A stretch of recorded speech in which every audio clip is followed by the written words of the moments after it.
Hey, what's up guys? This is your boy Travis back again here at Big Boy Toy Reviews.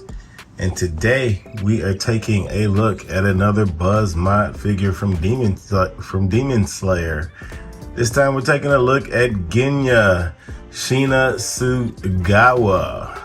So this is the brother of the other Shinazugawa guy. I don't remember his first name, but I think he's the Lightning Hishira or something like that. I don't remember.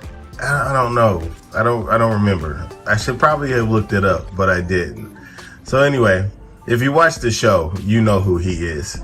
But yeah, he just recently came out, and let's take a look at him. So we're not seeing much of anything new here. Yeah, he is basically this very similar buck to the other, I guess you can say, Demon Slayers, but also Hishira.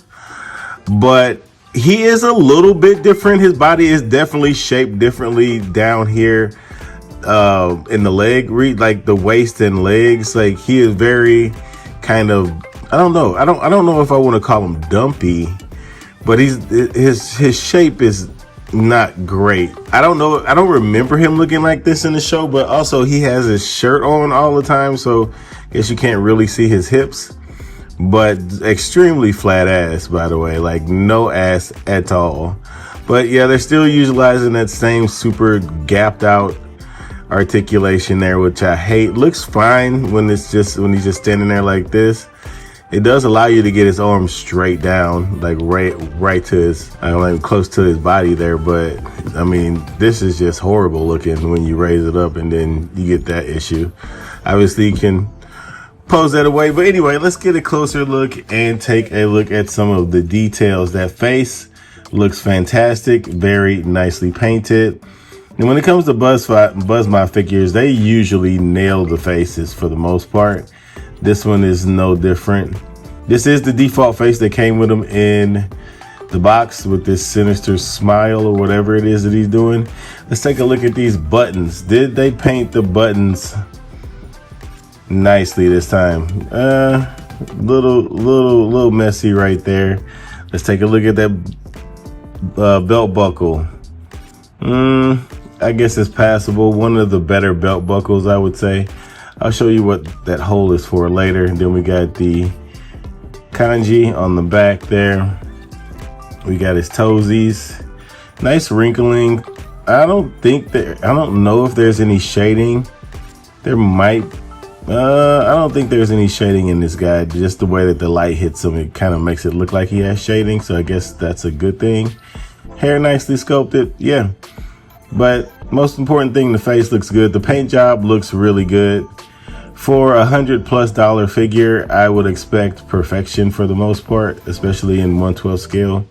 So I think they did a good job. There are some mold, maybe some mold flashing or something here on his butt that I'm not a fan of.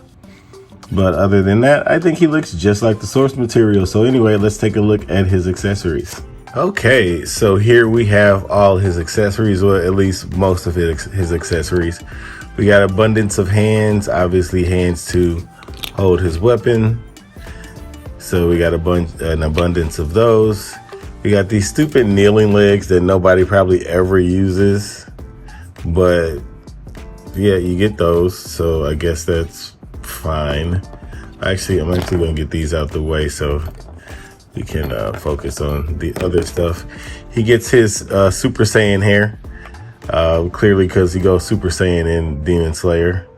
Then we have the gun effect. We got a angry face, a demonic when he's changing into, well, not really changing into a demon, but using demon powers face, kind of a neutral face, which probably should have came with him in the box instead of what I got.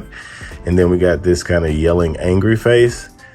Then we have his blade, his Nichiren blade in the sheath, without the sheath, and then kind of a double barrel shotgun, kind of. It's like a cutoff sawed off shotgun, like it's like cut. And then you get the kneeling pad that all of them come with, I think one didn't come with a kneeling pad, but yeah, most of these guys come with a kneeling pad. But anyway, that is it for accessories. Let's move on to articulation.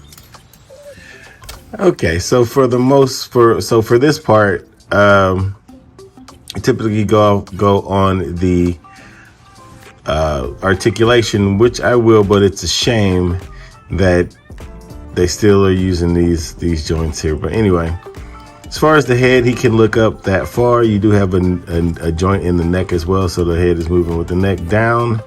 Then you got side to side, so get plenty of movement out that head. Way past parallel before you pop the arm off, which you need to do to get his jacket on. I don't know if I mentioned the jacket in the accessories review, this accessories portion of this video. I think I may have forgot, even though I put it in the video. Anyway, so you can get pretty high once you oh my god, once you put your mind to it, he can get it up to parallel. Swivel all the way around, swivel. Again, they refuse to put a bicep swivel in these figures, and they suffer for it. Over 90 degrees with that elbow, hinged wrist that seemingly go up and down. And then we got the torso, we got the upper diaphragm can go back that far. Probably can't do shit forward, nope. Then you utilize the waist. He can bend a little bit, but way far back, which seems to be the case with toy companies these days.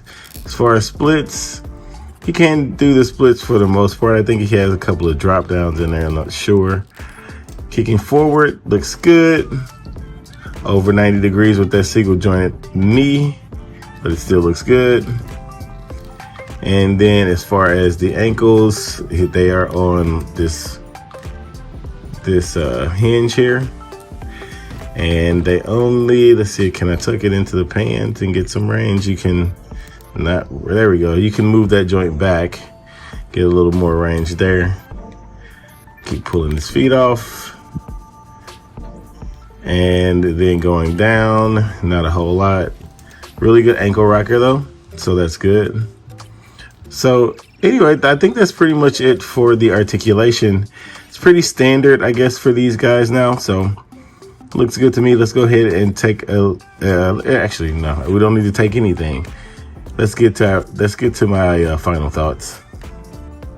No, I'm tripping. We need to make comparisons. I'll be right back. Real quick, before we get to comparisons, I just wanted to show you what he looks like with his cloth goods on.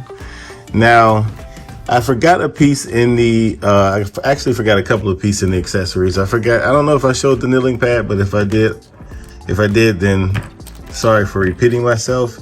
And then there's another piece. Where is it? So he comes with these pegs also. And these are supposed to hold his scabbard when his sword is drawn, right? Well, in the instructions, they tell you to pop his legs off, take this little underwear bikini part off, and there's a hole right there. They want you to stick the pin part through the hole, and then there's a hole in his outfit that's then supposed to go through, so then you can peg the sheath part in, which has a hole right there. So seems convoluted. I wish they would have just went on ahead and tried to figure out a way to incorporate a pin inside here, so when you're wearing your suit, it'll just pop out and you can put the scabbard in there, but they did not do that. Now, these do look good on him. They don't look super baggy or anything, even though they were kind of baggy in the show a little bit. You have bendy wire here throughout the lining of this shirt or jacket or whatever you want to call it, and then you have bendy wire circling around this part. So technically you can probably pop this open and have it open if you wanted to, but I wouldn't suggest it. So anyway, let's go ahead and get back to comparisons. Okay, so here are the comparisons here. Have him next to his brother here, which I forget his name, but he is a Hashira, clearly indicated by his jacket.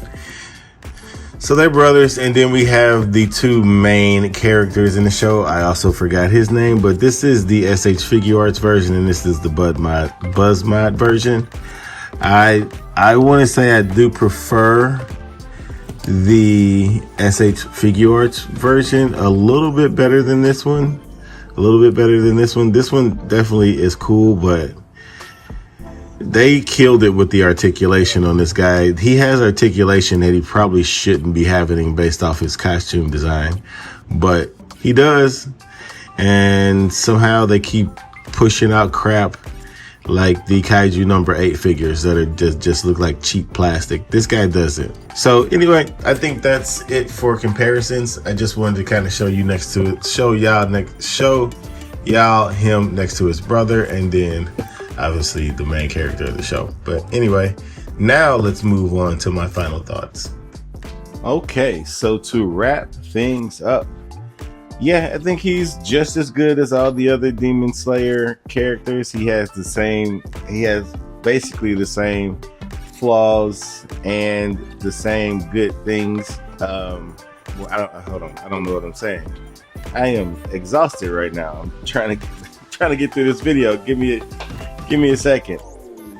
So to wrap things up, if you're collecting the Demon Slayer line from BuzzMod, then obviously he is a must grab. I don't think any other company, maybe Bandai Spirits or whatever that crap is that they sell in Target, they may have made one of him, but nothing from the big boys, nothing from the big hitters.